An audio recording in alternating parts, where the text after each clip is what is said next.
അപ്പോൾ പ്രിയ പ്രേക്ഷകരെ, സുഹൃത്തുക്കളെ, ചങ്സെ, എല്ലാവർക്കും എൻ്റെ നമസ്കാരം. പുതിയൊരു വീഡിയോയിലേക്ക് സ്വാഗതം. ഞങ്ങളിതാണ്ട് ഇപ്പോൾ നമ്മുടെ സന്തോഷ് ടി കുറുപ്പ് തെങ്ങമം, അദ്ദേഹം ഫരീദാബാദിലെത്തിയിട്ടുണ്ട്. അദ്ദേഹം വന്നത് ഏകദേശം ഒരു 10 മണിയായി. രാവിലെ ഡൽഹി എയർപോർട്ടിൽ എത്തിയതാണ്. പക്ഷേ അവിടുത്തെ പേപ്പർ വർക്കുകളൊക്കെ കഴിഞ്ഞ് ഫരീദാബാദിലെത്തിയപ്പോൾ ഏകദേശം ഒരു 10 മണിയോളമായി. അദ്ദേഹത്തെ തിരിച്ച് വീണ്ടും ഡൽഹി എയർപോർട്ടിലേക്ക് കൊണ്ടുവിടാൻ വേണ്ടിയാണ്. അദ്ദേഹം അവിടുന്ന് ഇറാഖിലേക്ക് യാത്ര പോവുകയാണ്. അദ്ദേഹത്തിന് ഇറാഖിലേക്ക് യാത്ര അയക്കാൻ വേണ്ടി ഡൽഹി എയർപോർട്ടിലേക്ക് ഞങ്ങൾ, നമ്മുടെ സാരഥി പ്രവീൺ ഭായി ആണ്, എൻ്റെ ഇവിടുത്തെ ഫരീദാബാദിലെ ചങ്കാണ്. അദ്ദേഹം ഇവിടെ ഫരീദാബാദിൽ ജനിച്ചു വളർന്ന മലയാളിയാണ്. അപ്പം ഞങ്ങൾ 3 പേർ കൂടി ഡൽഹി എയർപോർട്ടിലേക്കുള്ള യാത്രയാണ്. അപ്പോൾ ഇത്തരം വീഡിയോസുകളൊക്കെ ഇടുന്നത്, കാരണം യാത്രകളിലെ വീഡിയോസൊക്കെ ഇടുന്നത് നിങ്ങൾക്കൊക്കെ അറിയാം. എൻ്റെ ഈ ചാനലിൻ്റെ, നമ്മുടെ വസുദേവ കുടുംബകം എന്ന ഈ ചാനലിൻ്റെ മെയിൻ ഉദ്ദേശം മഹാഭാരതവുമായി ബന്ധപ്പെട്ട സ്ഥലങ്ങൾ സന്ദർശിച്ച് വീഡിയോ ഇടുക എന്നുള്ളതാണ്. അപ്പോൾ അങ്ങനെ സ്ഥലങ്ങളൊക്കെ സന്ദർശിക്കുന്നതിന് മുമ്പായിട്ട് കുറച്ച് ഭാഷയൊക്കെ കൈകാര്യം ചെയ്യാൻ പഠിക്കണം. ഹിന്ദി ഒട്ടും അറിയില്ല. അതുകൊണ്ടാണ് അത്യാവശ്യം ഹിന്ദിയൊക്കെ പഠിച്ചാൽ മാത്രമേ നമുക്ക് വീഡിയോസ് ക്യാമറയും എടുത്തുകൊണ്ട് ഈ ഗ്രാമങ്ങളിലേക്കൊക്കെ ഇറങ്ങാൻ പറ്റൂ.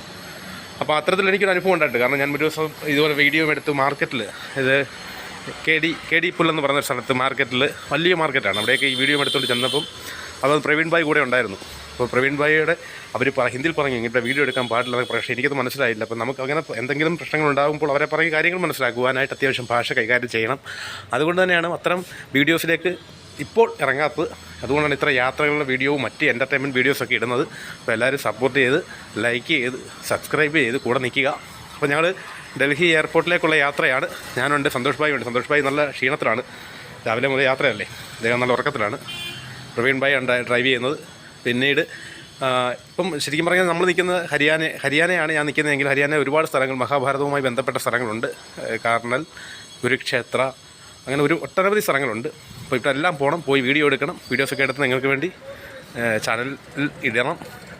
അപ്പോൾ അതുപോലെ തന്നെ എന്താ പറയുക, ഇപ്പോൾ ശരിക്കും പറഞ്ഞാൽ ഡൽഹി അത് മഹാഭാരതത്തിൽ പറയുകയാണെങ്കിൽ ഇന്ദ്രപ്രസ്ഥ നഗരി എന്ന് പറയും.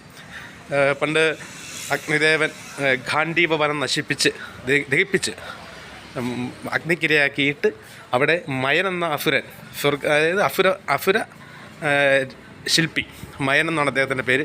അദ്ദേഹം പഞ്ചപാണ്ഡവർക്ക് വേണ്ടി നിർമ്മിച്ചു കൊടുത്ത വർണ്ണശബളമാർന്ന എന്നൊക്കെ പറയത്തില്ലേ, എന്താ പറയുക, അത്തരത്തിൽ വലിയ കണ്ണഞ്ചിപ്പിക്കുന്ന കൊട്ടാരങ്ങളൊക്കെ പണിഞ്ഞ ഒരു സ്ഥലമാണ് ഡൽഹി എന്നാണ് മഹാഭാരതത്തിൽ. ഇപ്പോഴത്തെ ഡൽഹി പണ്ട് ഇന്ദ്രപ്രസ്ഥ നഗരി എന്നാണ് അറിയപ്പെടുന്നത്.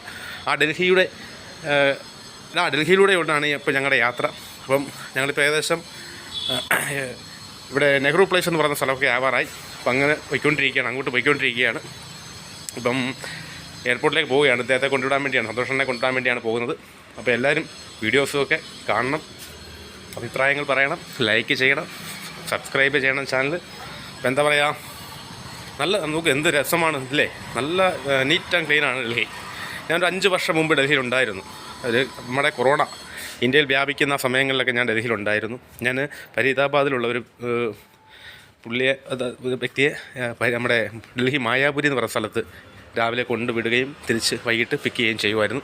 അപ്പോൾ സ്ഥിരം മായാപുരിക്ക് വന്നുകൊണ്ടിരുന്ന ആ സമയത്ത് ആ ടൈമൊക്കെ വെച്ച് നോക്കുകയാണെങ്കിൽ ഇപ്പം 5 വർഷമായി കാണും കൊറോണ അതൊക്കെ ഫസ്റ്റ് വിടുന്ന കേരളത്തിലേക്ക് വിടുന്ന ട്രെയിനിൽ ഞാനും ഉണ്ടായിരുന്നു യാത്രയ്ക്ക്. 15 ദിവസം ട്രിവാൻഡ്രത്ത് ക്വാറന്റൈനിലേക്ക് കിടന്നു. അങ്ങനെയാണ് ഫസ്റ്റ് ലോക്ക്ഡൗൺ സമയത്തൊക്കെ ഞാൻ ഡൽഹിയിലുണ്ട്. എല്ലാവരും വളരെ പേടിച്ചെന്നൊരു സമയം, കൊറോണ എന്ന് പറയുന്നത് നമ്മൾ ഭയപ്പെടുത്തി നിർത്തിയൊരു സമയം. ആ സമയത്തൊക്കെ ഞാൻ ഡൽഹിയിലുണ്ടായിരുന്നു. അപ്പം അന്നത്തേക്ക് വെച്ച് നോക്കുകയാണെങ്കിൽ ഇപ്പോൾ ഒരുപാട് മാറ്റങ്ങൾ ഉണ്ടായിട്ടുണ്ട്. ഇതൊരു കേന്ദ്രഭരണ പ്രദേശമാണ് ഡൽഹി എന്ന് പറയുന്നത്. ഒരുപാട് വ്യത്യാസമുണ്ട് സ്ഥലത്തിന്. നല്ല നീറ്റ് ആൻഡ് ക്ലീനാണ്. അതുപോലെ തന്നെ എന്താ പറയുക, പക്ഷേ ട്രാഫിക്ക് ഒരു രക്ഷയില്ല കേട്ടോ. ട്രാഫിക്ക് ഇപ്പോൾ രാത്രി ആയതുകൊണ്ടാണ് വലിയ പ്രശ്നമില്ലാത്തത്. പക്ഷേ വൈകുന്നേര സമയങ്ങളിലൊക്കെ ട്രാഫിക്ക് ഒരു രക്ഷയുമില്ലാത്ത ട്രാഫിക്കാണ്. പക്ഷേ ഇത് തിരിച്ച് നേരെ ഹരിയാനയിലേക്ക് ചെന്ന് കഴിഞ്ഞാൽ അവിടെ ട്രാഫിക് നിയമങ്ങൾ, റൂൾസൊക്കെ ഉണ്ടെങ്കിൽ പോലും അത് ആരും പാലിക്കില്ല. സിഗ്നൽ ലൈറ്റുകളൊക്കെ ഉണ്ടെങ്കിൽ പോലും അവരവരുടെ വണ്ടി സൂക്ഷിച്ചുകൊള്ളുക എന്ന രീതിയിലാണ് വാഹനം ഓടിക്കുന്നത്. എവിടെ നിന്നൊക്കെ വണ്ടി കയറുമെന്ന് പറയാൻ പറ്റത്തില്ല. ആ രീതിയിലാണ് ഇവിടുത്തെ വാഹന ഡ്രൈവേഴ്സ് കൈകാര്യം ചെയ്യുന്നത്. പക്ഷേ നമ്മുടെ നാട്ടിലെ പോലൊന്നുമല്ല. നമ്മുടെ നാട്ടിലേക്കാണെങ്കിൽ ആ സമയത്ത് എന്താ പറയുക, ഒരു ചെറിയ നിസാര ഇതുപോലെ പെറ്റിയും കാര്യങ്ങളൊക്കെ വരുന്നതുകൊണ്ട് എല്ലാവരും ട്രാഫിക് റൂൾസുകൾ പാലിക്കും. പക്ഷേ ഈ ഹരിയാന എന്ന് പറയുന്ന സംസ്ഥാനത്ത് അങ്ങനെ ഒരു കാര്യങ്ങളൊന്നുമില്ല. ഇനി പെറ്റി ഉണ്ടോയെന്നും അറിയില്ല. അപ്പം ഡൽഹി നോക്കുകയാണെങ്കിൽ ശരിക്കും പറഞ്ഞാൽ ഒരുപാട് നല്ല മാറ്റങ്ങൾ ഉണ്ടായിട്ടുണ്ട്. നല്ല മാറ്റങ്ങൾ ഡൽഹിയിലുണ്ട് സംഭവിച്ചിട്ടുണ്ട്. അപ്പം അങ്ങനെ ഞങ്ങൾ എയർപോർട്ടിലേക്കുള്ള യാത്രയാണ്. അപ്പോൾ യാത്രയിലെ കുറച്ച് വീഡിയോസ് നിങ്ങൾക്ക് വേണ്ടി ഷെയർ ചെയ്യുകയാണ്.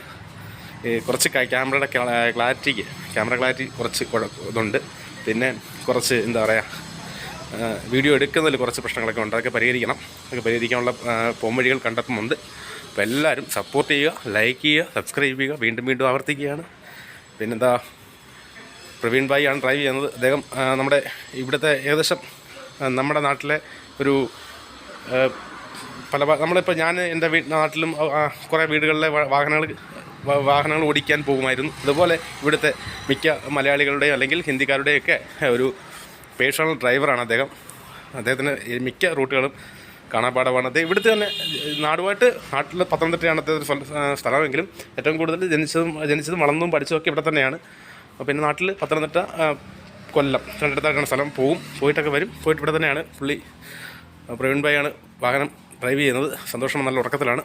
അപ്പോൾ എല്ലാവരും മറക്കരുത്, വീഡിയോ ഇത്തരത്തിലുള്ള കുറച്ച് എൻ്റർടൈൻമെൻറ്റ് വീഡിയോസും ഒക്കെ ഇങ്ങനെ ഇടും. കാരണം യാത്രയിൽ മറ്റേ മഹാഭാരതവുമായി ബന്ധപ്പെട്ട യാത്രകൾക്ക് മുമ്പായിട്ട് നിങ്ങൾ കുറച്ച് സബ്സ്ക്രൈബറെ, അതുപോലെ നിങ്ങൾ ഈ വീഡിയോ ഒക്കെ ഷെയർ ചെയ്ത് കുറച്ച് ആൾക്കാരെ ലൈക്കൊക്കെ ചെയ്യിപ്പിക്കുക. നമ്മളൊരു കാര്യം